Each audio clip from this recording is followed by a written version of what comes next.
Welcome guys, आपको फिर स्वागत है एक नई क्लास के साथ। तो इसमें हम बात करेंगे, याद रखिए, एग्रीकल्चर। इसके बाद में हिंदी और जीके के कुछ क्वेश्चंस को यहाँ पर कवर करेंगे। इस क्लास में हम 20 क्वेश्चंस को क्लियर करेंगे। तो सबसे पहले देखेंगे एग्रीकल्चर के बारे में। तो जो फर्स्ट क्वेश्चन याद रखिए, उसमें आपको पूछा गया है कि केंद्रीय शुष्क क्षेत्र अनुसंधान संस्थान कहाँ पर स्थित है, जिसे हम क्या बोलते हैं, याद रखिए, काजरी। तो आप काजरी को सभी पता होगा, याद रखिए 1959 में इसकी स्थापना हुई थी, जोधपुर में की गई थी। कब हुई थी? 1959 में इसकी स्थापना हुई थी। नेक्स्ट क्वेश्चन की यहाँ पर बात करेंगे। इसमें आपको पूछा गया है कि ऐसी कौन सी फसल है जो कि एक वर्षीय नहीं है। मतलब याद रखिएगा, आपने देखा होगा, याद रखिएगा, गन्ने की अगर बात की जाए, अड़साली एक होता है, अड़साली एक होता है अधसाली। ठीक है, तो अड़साली क्या होता है? 18 महीने की क्रॉप मानी जाती है, और 18 महीने मतलब द्विवर्षीय फसल के अंतर्गत आता है गन्ना। लेकिन अधसाली की अगर मैं बात करता हूँ, ये होता है 12 महीने का। ठीक है, तो अधसाली अगर आपको स्पेशल तौर पर पूछा जाए तो 1 साल माना जाएगा। लेकिन अगर आपको नॉर्मल पूछे कि गन्ना किस प्रकार की होती है, एक वर्षीय, द्विवर्षीय, तो द्विवर्षीय आपके माना जाएगा। इसलिए ऑप्शंस के अकॉर्डिंग आपका राइट आंसर क्या है? गन्ना। ठीक है, नेक्स्ट क्वेश्चन के यहाँ पर बात करेंगे, जिसमें आपको पूछा गया है कि 100 kg नाइट्रोजन तत्व उपलब्ध करवाने के लिए कितने यूरिया की आवश्यकता होगी। तो आपको पता होगा, याद देखिए, यूरिया जब हम 100 kg देते हैं, ठीक है, तो इसमें कितने नाइट्रोजन होती है? 46। तो अब यहाँ पर याद रखिएगा, आपको क्या करना है कि 100 किलोग्राम नाइट्रोजन देनी है। तो 100 किलोग्राम जब हम दे रहे हैं तो क्या हो रहा है? 46%, मतलब 46% ही नाइट्रोजन प्राप्त हो रहा है। तो फिर हम देते हैं 100 kg, तो कितना होता है? 92 होता है। तो हमारा कंप्लीट नहीं हो रही है, फिर भी हमें क्या करना है? 100, मतलब 217 kg जब हम यूरिया देंगे तो उससे मिलने वाला जो नाइट्रोजन है उसकी मात्रा क्या होगी? 100 kg नाइट्रोजन होगी। ठीक है, तो ऐसे आप याद रख सकते हो, ऐसे आप सोल्व कर सकते हो। नेक्स्ट क्वेश्चन की यहाँ पर बात करेंगे। तो नेक्स्ट क्वेश्चन आपका कि गेहूं की फसल के लिए उपयुक्त पीएच मान। तो याद रखिए, साधारणतः क्रॉप्स के लिए 6 से 7 पीएच ही उपयुक्त रहता है। मतलब उदासीन जो पीएच है, ये सबसे ज़्यादा उपयुक्त रहता है। नेक्स्ट क्वेश्चन की यहाँ पर बात करेंगे, आईसीआर के पदेन अध्यक्ष कौन होते हैं। तो याद रखिएगा, जो पदेन अध्यक्ष होते हैं ये होते हैं भारत के प्रधानमंत्री। अगर आपको पूछा था आईसीआर की पदेन अध्यक्ष, तो आप बता सकते हो भारत के प्रधानमंत्री को ही पदेन अध्यक्ष के नाम से जाना सा है। अलसी किस परिवार से है? अलसी की फैमिली कौन सी होती है? तो कई बार आपको एग्जाम में पूछा जा चुका है। अलसी का लैसे ही आप याद रख सकते हो, लाइनेसी, अलसी, लाइनेसी, अलसी, लाइनेसी। नेक्स्ट क्वेश्चन की यहाँ पर बात करेंगे कि यह एक यंत्र चालित सतही सिंचाई विधि है।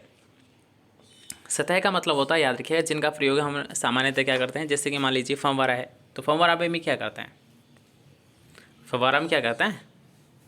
उसको याद रखिए दबाव के माध्यम से भेजा जाता है। पानी को दबाव के माध्यम से भेजने के लिए याद रखिएगा दो विधि उपयुक्त है, एक ड्रिप इरिगेशन, एक फव्वारा मेथड। ठीक है, एक ड्रिप इरिगेशन और एक स्प्रिंकलर मेथड, ही दोनों ही क्या होती है? दबावपूर्ण युक्त स्थिति होती है। लेकिन अगर मैं बात करता हूँ यहाँ पर, याद रखिएगा कि यंत्र चालित सतही सिंचाई, तो ये होती है कैबलेशन, जिसे याद रखिए ऑन और ऑफ मोड भी बोला जाता है।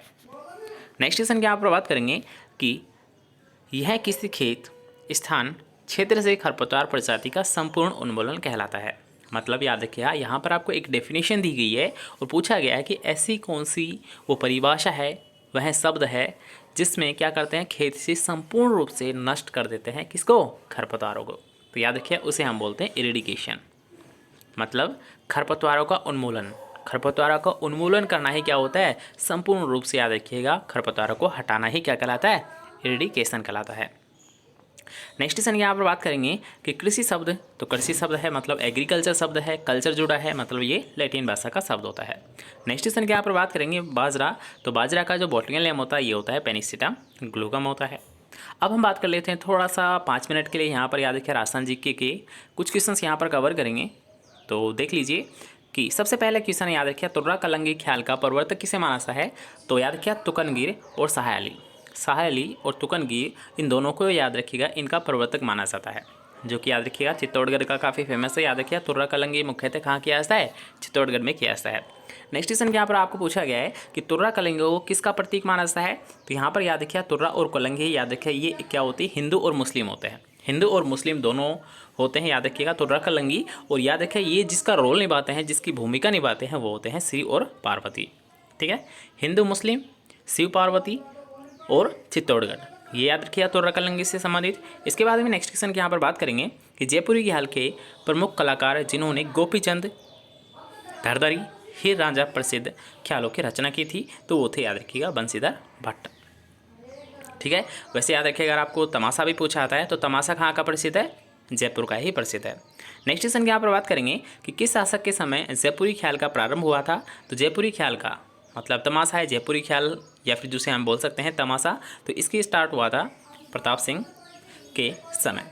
नेक्स्ट क्वेश्चन की यहाँ पर बात करेंगे, लच्छी राम किस ख्याल के प्रवर्तक है। तो याद रखिए, लच्छी राम एक कुचामनी ख्याल के प्रवर्तक है और कुचामनी ख्याल से संबंधित याद रखिए ओपेरा ख्याल होता है।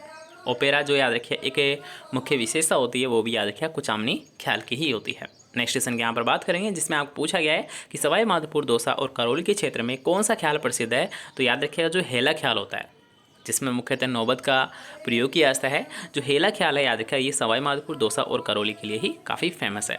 नेक्स्ट क्वेश्चन की यहाँ पर बात करेंगे, जैसे कि अभी आपको बताया कि हेला ख्याल में किस यंत्र का प्रयोग किया जाता है, नौबत का।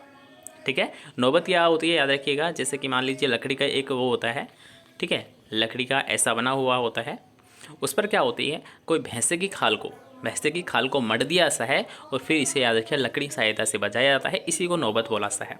ठीक है, चलिए नेक्स्ट क्वेश्चन के यहाँ पर बात करेंगे, विश्वैक्य हिंदी के कुछ यहाँ पर क्वेश्चन है।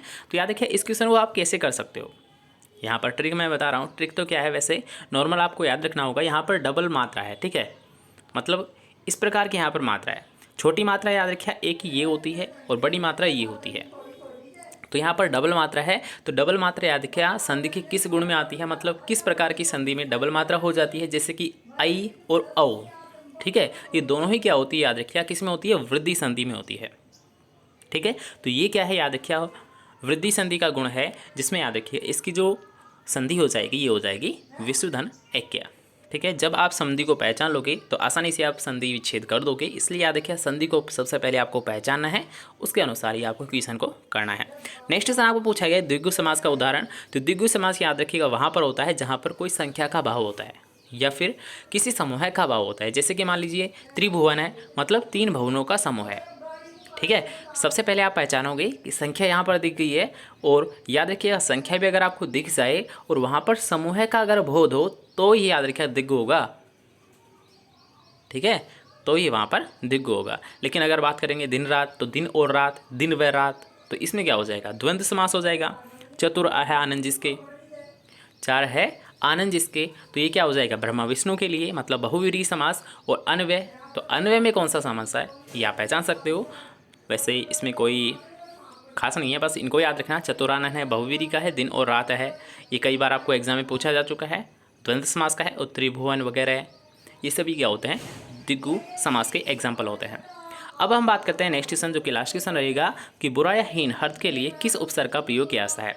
तो याद रखिएगा बुरा, आप याद रखिएगा अगर ऐसे कोई आपको हिंदी अर्थ पूछता है तो आप किसी वर्ड को याद कर लेना, उस उपसर्ग से कोई सा भी अगर आपको याद आ रहा है शब्द तो उसको याद कर लेना, जो उसका अर्थ है वही यहाँ पर आप आसानी से कर सकते हो। जैसे कि मान लीजिए यहाँ पर पूछा गया बुरा या हीन, तो अपमान किसी का करना, ठीक है, अपमान करना किसी का, तो अपमान, तो अपधन मान।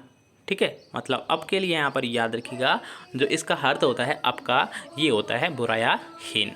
तो आप ऐसे उपसर्ग को पहचान सकते हैं, और अगर आपको हिंदी अर्थ पूछता है तो आप किसी शब्द में उसका प्रयोग करके उसका अर्थ जान सकते हैं। ठीक है, तो आई थिंक आपको क्लास पसंद आया होगा। अगर आपको वीडियोस पसंद आ रही है तो वीडियो को लाइक करते चलना। इसके साथ साथ आपको डेली क्लासेस यहाँ पर हो रही है, डेली मॉडल पेपर आपके लग रहे हैं, तो चैनल को सब्सक्राइब ज़रूर करना और वीडियो को शेयर ज़रूर करना। मिलते हैं नेक्स्ट क्लास के साथ, जब तक के लिए अच्छे से पढ़िए, अच्छे से रहिए।